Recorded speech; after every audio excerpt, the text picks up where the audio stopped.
Hi, I'm going to talk to you today about feelings and emotions and the difference between them. So, feelings are actual physical sensations. So, those are sensations felt in your body. Like, I am tired. I can feel that in my body. I am hot. I am lightheaded. I am dizzy. Those are all actual feelings. They are very physical, very, very physical. And emotions, on the other hand, are based on stories or narratives that I make up in my head. So I can say something along the lines like, oh, my feelings were hurt, but that realistically does not make any sense because how can what you feel in your body get hurt?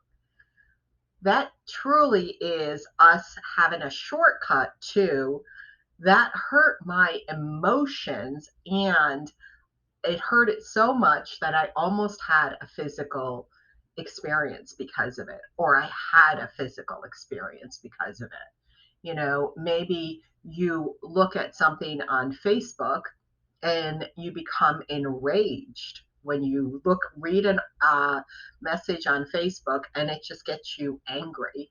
Well, somebody else might read that and have no reaction, or they might laugh and keep moving.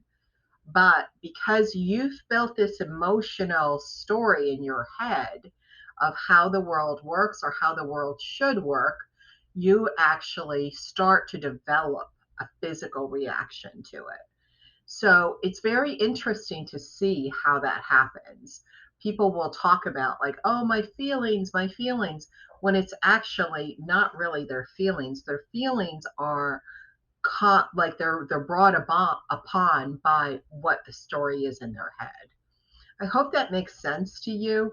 It's very important, though, for me, I find, to keep those two separately because when I notice, like, oh, that's making, like, my heart is starting to race, I'm starting to have a feeling for something. I know, like, what is the emotional part that's starting that? Because not everybody's having that reaction.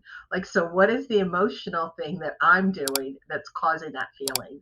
Again, I'll go back to that Facebook post. If somebody wrote something on Facebook and many people are just not, don't even care, and or other people might be just as outraged as I am, but my heart is pounding and I'm really outraged and I'm ready to go to war.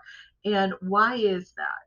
It's because emotionally, I've created a narrative that says whatever that was written is not right.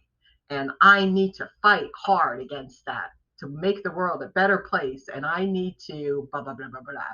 I need to. So that's all emotions. That's all emotions. So the way to watch yourself is if you start feeling this physical thing, try to pay attention, like whenever you have something drastic, when you're just like going along normally, then pop, you have this, like, this startle effect, or this or you all of a sudden you start feeling sad, or all of a sudden you start feeling happy, or all of a sudden, we normally don't care when we're feeling happy. We kind of love that.